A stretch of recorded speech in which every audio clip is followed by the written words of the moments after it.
Now, Thabiso Molefe from the MK party secured the party's first ward outside of KZN. Molefe beat the EFF and the ANC to claim Ward 45 in the Rustenburg municipality during the by-election that was held on the 28th of August. He joins me now in studio. Thabiso, thank you so much for joining us and congratulations on winning that ward. Okay, thanks for having me, ma'am. Yeah. Now, tell me, what was your reaction? Were you expecting to win this ward? I mean, the MK party is relatively new in politics. Obviously, other parties that you were going up against have been running or not within that ward. Were you expecting this win?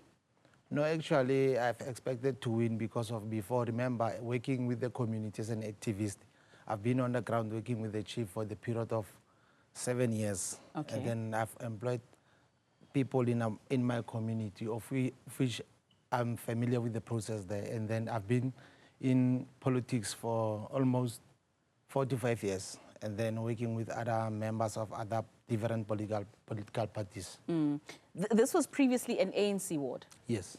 And what have been the issues in that ward?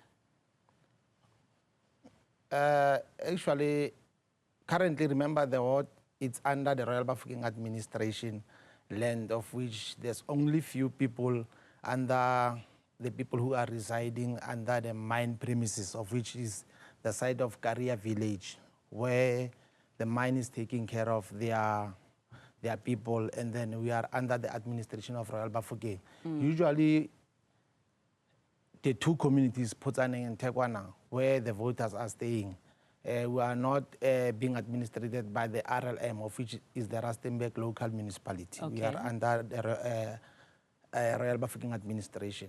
Yeah. So in terms of service delivery, access to water, access to electricity, have those been flowing properly and freely for the residents of Ward 45?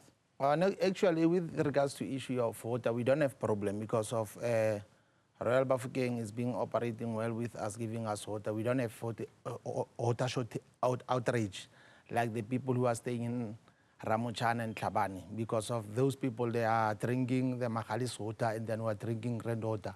And then Royal Bafokeng is the one which is taking care of our people with regards to issue of water. And then with regards to electricity, we haven't had a problem with regards to issue of electricity until such time they brought the squatter camp called Bokamoso, of which there was complaint which was laid at the RLM offices.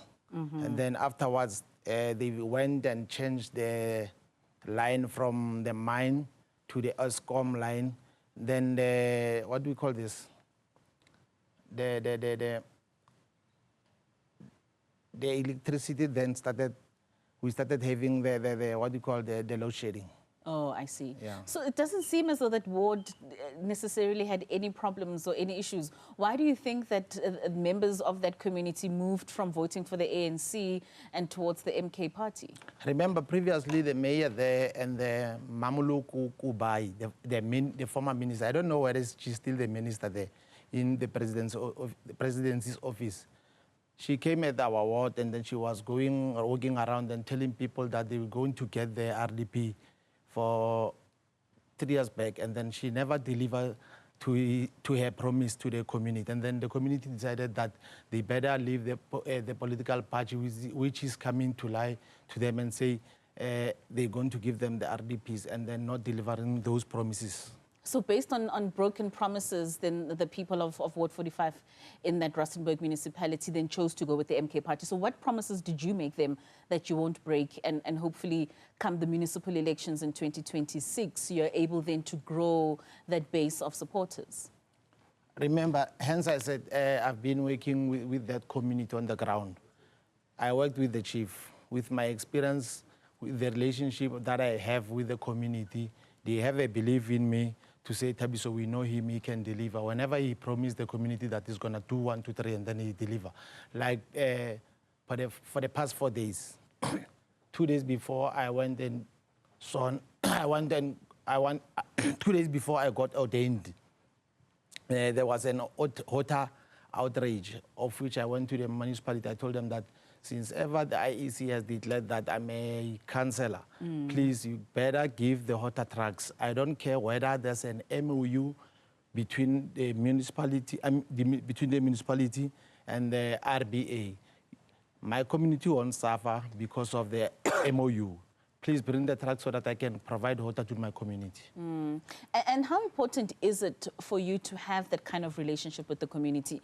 I mean, you say you've lived within that ward for the last 36 years, which is almost all of your life. For you to understand, be a part of that community, so you understand the issues from an experiential point of view and not with them telling you what it is that they experience as a community. How important is that, especially as a new councillor? No.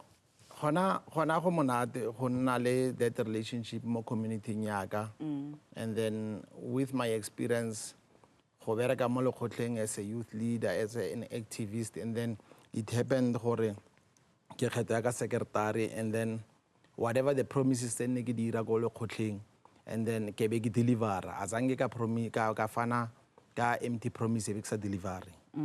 Yeah. So it's been very important for you to work up the ranks from a youth perspective and you understanding the community as is. So what are your plans for Ward 45 going forward?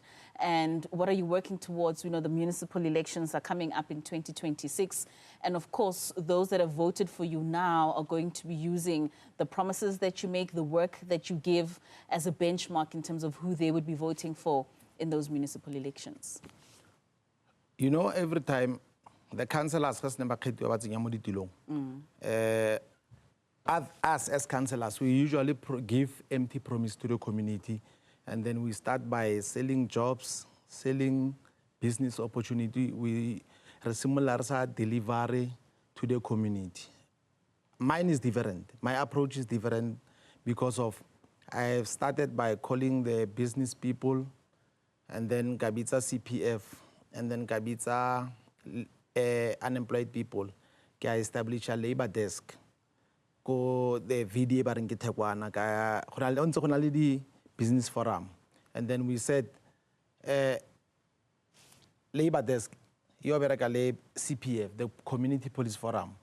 I as a council, I won't be employing people direct. I'm going to use this structure as a labor desk to employ the members of the community because of we have the infrastructure that has been vandalized by thieves coming into our community. Right. So we don't know those thieves already.